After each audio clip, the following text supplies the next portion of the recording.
Hey, what's up, everybody? Welcome to the channel today. I got something special here. We have had numerous people send in questions, and we're going to do a little bit of a Q&A today and answer these questions. I haven't done a whole extensive amount of research on these questions, but I just want to answer them from our experience here at Operation for Freedom. So hopefully you find this helpful and interesting. We got some good questions on here from individuals all across the nation. So here we go. Let's jump into these. So before I start jumping into questions, though, I want to say that we are always open to people sending in questions about our organization or about trafficking or their personal situations. You can send an email at info@operationforfreedom.org, and we will get back with you on those. So just send it in, and we'd love to connect with you. So, all right, let's look at this. Here's some questions that have been sent to us by Mark, by Allison, Jake, Sierra in Texas, Amy in Montana. These are 5 questions we're going to rock out right now. So number 1 is this. This is from Mark K in Colorado. Who is most at risk of being trafficked, or who is most at risk of being trafficked? We are a 2-parent middle class American family. We go to church, our kids attend public school, and it doesn't seem like a problem for us. So I think that in most typical, you mentioned here, Mark, American family, middle class American, you work a job, your kids go to school, you go to church, you're kind of this normal, so I guess would be the word, a family. You're not in a low socioeconomic situation. You're not on the streets in some vulnerable situation. How does trafficking, if I'm wording this right, how does trafficking affect your family? And there are risk factors, but I know there's a study out I just read maybe a few months ago about the lowest risk families that are the lowest risk to being trafficked, or their kids, or being in those situations. And when there's a 2-parent home, it's actually a incredibly low percentage of trafficking cases. And I think it's important to know that less than 1% of human trafficking cases in the United States are abductions. So we tend to categorize and put in containers trafficking, these different criminal activities, and a lot of times it's kind of all thrown into one. And so the risk of being abducted in the United States is actually very low, depending on where you're going, what you're doing. And most of the cases that we deal with in trafficking, when a family calls us, it's not abduction. So the risk factors, I would say, are low, but they're not zero. I think it's going to look different. My advice, just off the top of my head, would be that it's probably going to look different than what you're looking at trafficking as, your definition of trafficking. One of the things we do is work in school assemblies, and there are always families who are shocked when a teenage girl, 15 years old, ends up being groomed over time by this boyfriend, and it seems like a normal relationship. It's very, very undercover. There's not a lot of red flags, and it ends up being a grooming situation. And then there's something that happens. It's called an exchange of value. So he's gifting her, love bombing her with stuff, treating her well. Maybe they're a little bit of a rougher family as far as home situations, or just difficulty. Both parents are working. Kids are kind of left to do what they want, kind of like a latchkey kid. And there's this grooming situation that happens, and then there ends up becoming an exchange of value for sexual services, and it's this slow process. And so my advice to parents who are in the same situation as Mark here in Colorado would be to not so much focus on like abductions and like your typical movie trailer trafficking situations, but to be hyper aware of who your kids are in relationship with in school, who they're communicating with online. We just dealt with a case in Western Colorado where a young girl, teen girl, built a relationship with some, supposedly they were friends and people playing Roblox with her, and they ended up talking her into starting a relationship through this program, clicking on some Discord links, going to other sites, and she ended up sending nude pictures to these guys who I believe were in Florida. And when the family reached out to us for help, we were able to step in and begin an investigation, communicate with the family, consult them through this. And it wasn't your typical, massive cartel ring of trafficked girls where they end up on the street.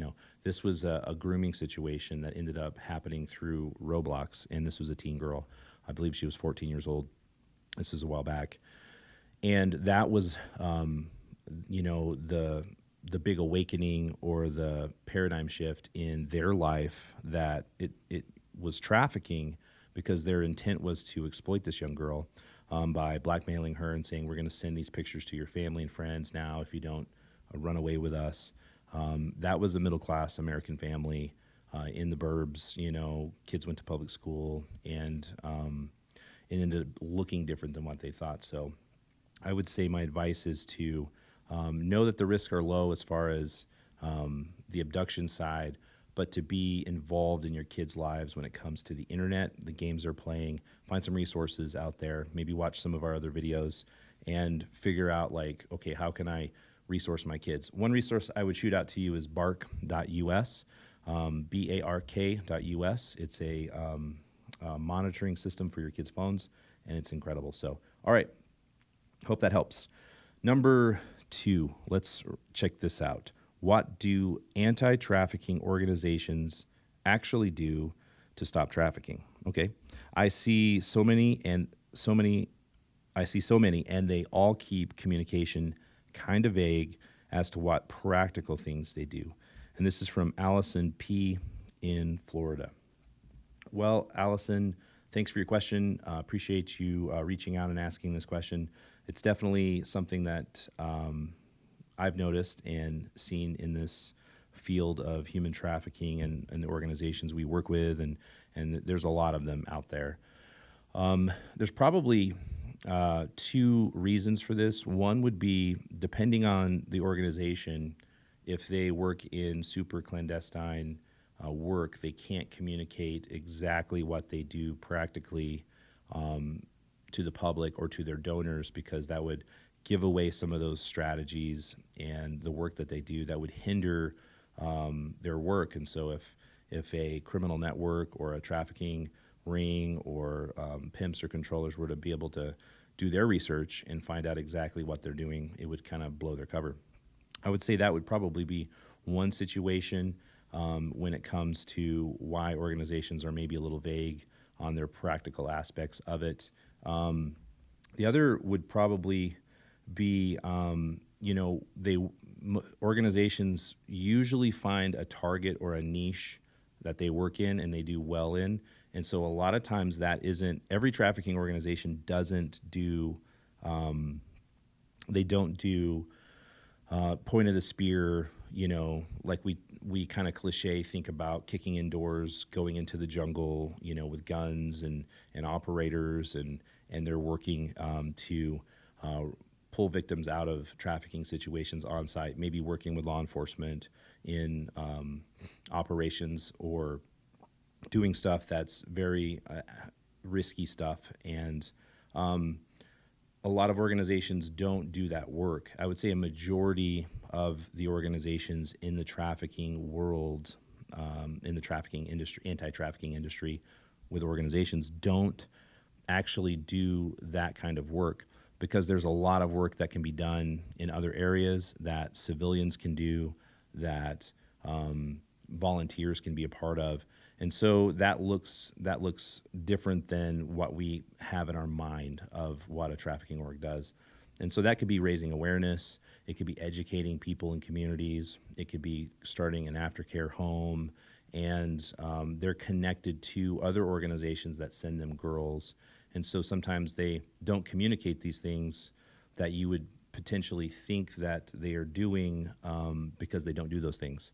but they do one specific task or job or area of the field. And I think that's a myth that a lot of people believe in the trafficking world, that all trafficking organizations do the same thing. It's not the case. There's so much work to be done: advocacy work, training.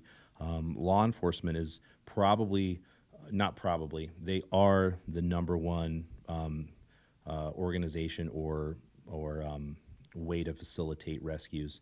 And if an organization really isn't working with law enforcement, that's probably not a good thing, to put themselves at risk as civilians to go in and to do those things without proper training. Now, there are organizations that have ex-special forces people and volunteers who go in and do those things, but if they're a good organization and they have a good reputation, they typically have a good relationship with law enforcement, and they work hand in hand with each other. So hopefully that answers your question. I went off on some bunny trails, but what do anti-trafficking organizations actually do?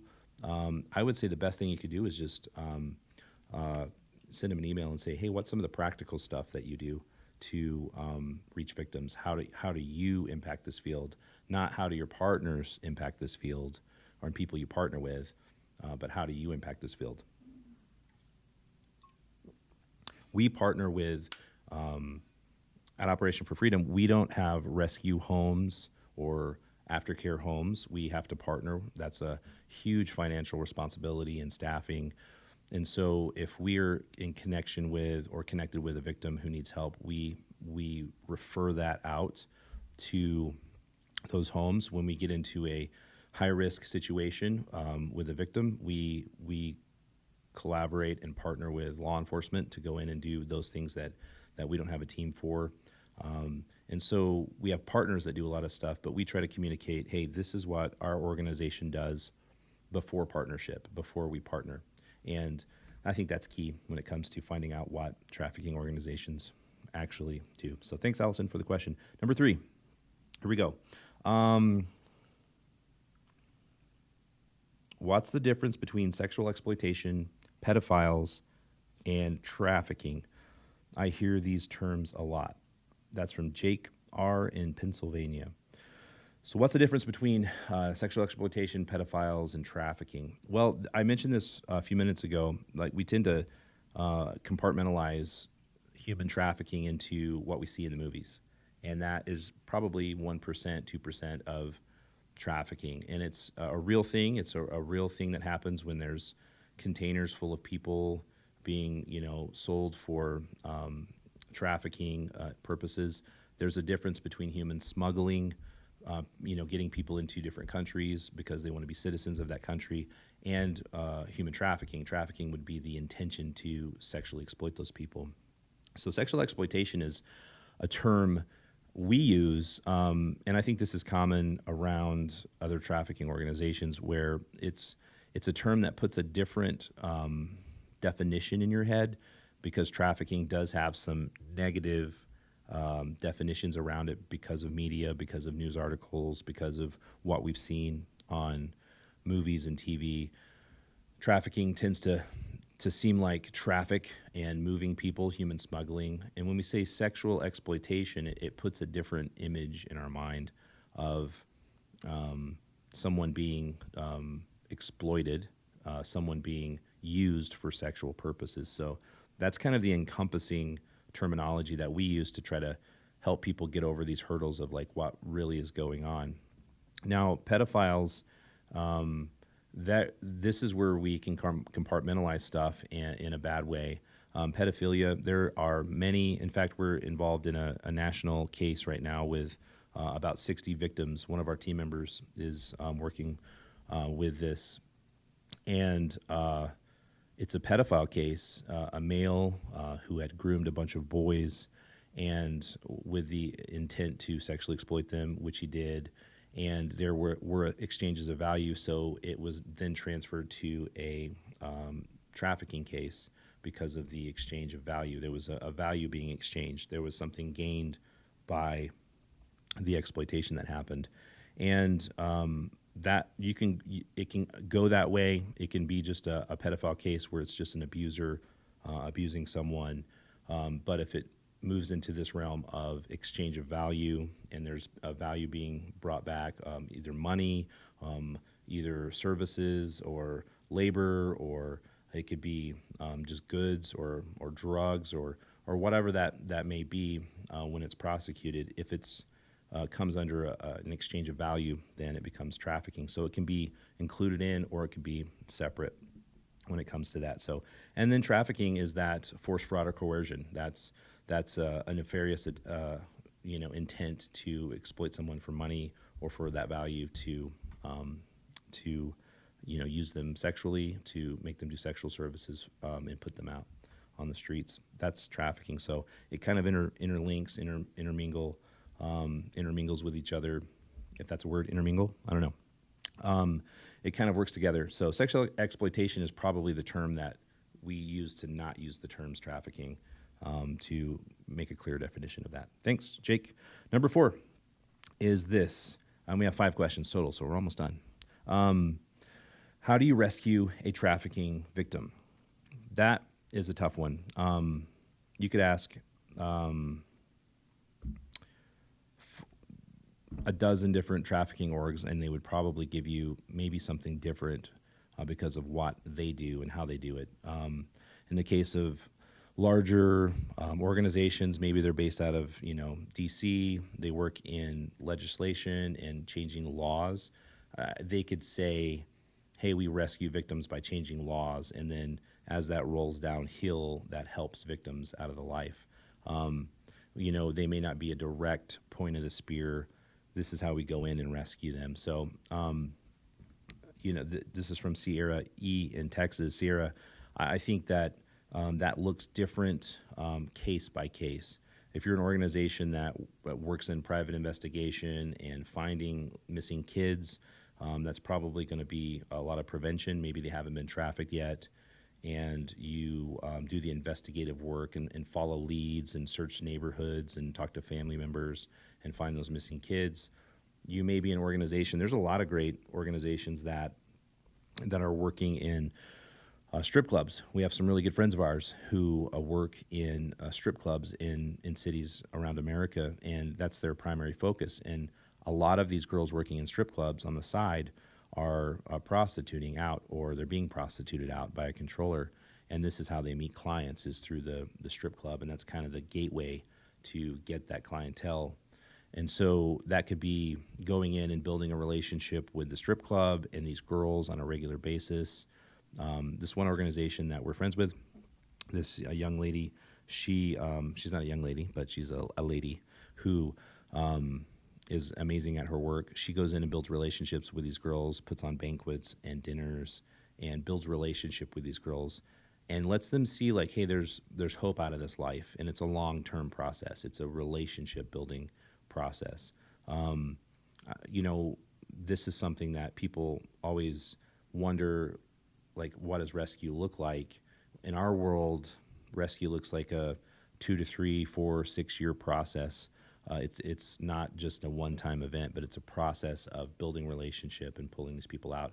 And in ministries and organizations like this one, they go into strip clubs, and there's many ministries and organizations that just focus on strip clubs to build relationship and then offer them help out.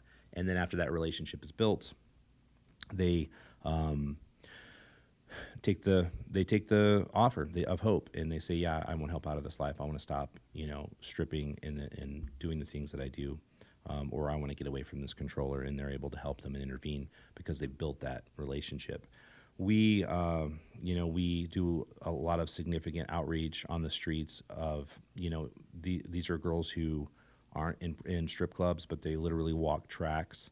And a lot of our advocate girls in our ministries, we reach out to them on the street and offer them a gift, or maybe we're cooking food on the street and we're able to interact with them and build relationships with them. And, these girls, the ones that we work with on a regular basis in Vegas, they get to know us as the taco people, and hey, you're the taco people. We're there out feeding everybody on the street, but we're able to interact with them and build those relationships. And, it's a long-term process of pulling them out. Then there's those cases where law enforcement is working an investigation, busting criminals. They've been undercover investigating a prostitution ring or a certain individual who's prostituting a girl, either underage or an adult, and they do a sting, and they end up arresting the John. They arrest the girl, and they have an opportunity there to. Most of the time, there's a sexual assault advocate or a trafficking advocate that can step in and offer them a chance to maybe not go to jail. Maybe a judge signs off and says, "Hey, if you go to this aftercare program, Teen Challenge or something like that, or an actual trafficking aftercare home for underage girls, we won't prosecute you. We're looking at them as a victim and not as a criminal in this moment. The John's a criminal, or the pimp is a criminal, and the girl's they're looking at her as a victim, and so they are able to get them help, and then an advocate who works with law enforcement. And we know some incredible people like this, and that's their whole focus is, hey, we work with law enforcement as trained professional advocates. When law enforcement does a sting, we step in and help those girls to a new life. So those are just a few ways that individuals, there's obviously a lot more, but those are just a few ways that girls are rescued in probably a majority of the cases in the United States. They look like that. And that hopefully answers your question. And number 5 is this: how do survivors seek help? Do they have access to cell phones? This is from Amy H. in Montana. So this is also a case-by-case situation as well. Most of the time, survivors don't have time or they're not alone long enough to make those calls, or they're under watchful eyes. But a majority of these young ladies, before they've been connected with an advocate or someone on the street or in a strip club, if they're out there and somebody's reaching out to them, they don't identify as a trafficking victim. Most of them don't even probably think about that much. They are just in a relationship or a controlling situation where they're psychologically groomed into this life where they're not chained, they're not held, they're not bound, they're not. Most of them aren't threatened, although that could be a situation with a gorilla pimp. But most of them are in this situation where they've been trained and groomed to do this work and to be in this relationship with this pimp. And that takes relational building, working through that trauma, building trust in little increments over time with these girls. And they're probably not, if you just hand them a number once and say, hey, call this number for help, you don't have to live this life, they're probably not going to call it. They're probably going to look at you as a weirdo, and it's probably going to cause them more harm than it will do help in those situations. And so there's got to be some subtle ways that you build relationship over time, and it's a long-term approach to this. And so how they seek help, it could be they get arrested and an advocate steps in, like the previous question. They could be in a strip club and somebody reaches out to them. They could be a missing person who's being exploited, and they're found through a missing kid search. These are all ways. A lot of times they some of the most, in our case, in our world, with our organization, some of the best moments and open doors have been when these young ladies become pregnant and they begin to think differently about their child. Up until this point, they didn't care much about themselves or know they could care about themselves. But when they become pregnant, there's this open door where they begin to think differently. I think it's this biological mama bear situation that kicks in, and they start looking for a new life or an opportunity to help their kid. And just in a few moments, it's hard to jump into all the different scenarios, but these ladies have to choose for themselves. Like we're not the white saviors coming in. We're not the GI Joes coming in and rescuing this person, and they're so appreciative. In probably all of the cases that we've dealt with in trafficking and ladies coming out of the life, they become powerful themselves. They get a sense of having their power within themselves, and they choose this for themselves. It's almost like they choose to rescue themselves. And we play a very small role in that, but it's ultimately them having the courage and going, hey, I'm gonna do this. And those have been the most successful rescues. I hate to use that term rescue, but the most successful interventions and transitions out of the life that have happened with us because they chose it. It wasn't forced. It wasn't us talking them into it. It was just through this continuous loving presence in their life and them getting to a point where they choose this for their life. And I think that's the case in most organizations. I think most people would agree, like, hey, this is something they have to choose versus us being the GI Joes who go in and rescue. And that's another myth that people believe about trafficking when it comes to this work in organizations and what they do. It's never, we can make it sexy on TV. We can make it sexy in articles and books and in promotion. Organizations have to raise money. They've got to make money to do the work they do. And I think we fall into that bad rut of like, hey, we're gonna glamorize this. We're gonna make this a little bit more than what it really is. But the real work, just in my experience, and I'm not the most, I'm not the expert on trafficking. We've done this about a decade and worked with some incredible people, but it comes down to really just hard work and consistency and tedious searching and lead following. And it comes down to being in people's lives on a regular basis and going to where the vulnerable people are. And that's our mission statement, is find the vulnerable and offer hope. And they may not take the hope, but we're going to find the vulnerable, offer hope. We're going to find the vulnerable, offer hope. And then some of them will choose to take that step of faith and get out of the life. So that's the 5 questions that I had today. Thank you so much for hanging out on the channel, just kind of casually answering some questions, talking about trafficking, and we would love for you to get more involved in our organization. This is some good seed to plant into. It's good soil to plant seed into financially. We're regularly out on the streets offering hope to victims, giving them the opportunity to choose a life that maybe they didn't get to choose before. So if you'd like to support our work, you can go to operationforfreedom.org and click donate, and your monthly support makes a massive difference in the fight against human trafficking. We need you. We have some incredible opportunities. I got some videos coming out in the future of some new territories and ways we're going to be working in trafficking that are mind-blowing for us. I mean, they're just, we didn't push open these doors. They opened for us, and we're going to be sharing about those in the future. So thank you guys for investing in this. If you already do, keep us in your prayers. And if you want to get hands-on, come on a missions trip sometime. But here, this is what you need to do. Go and like and subscribe.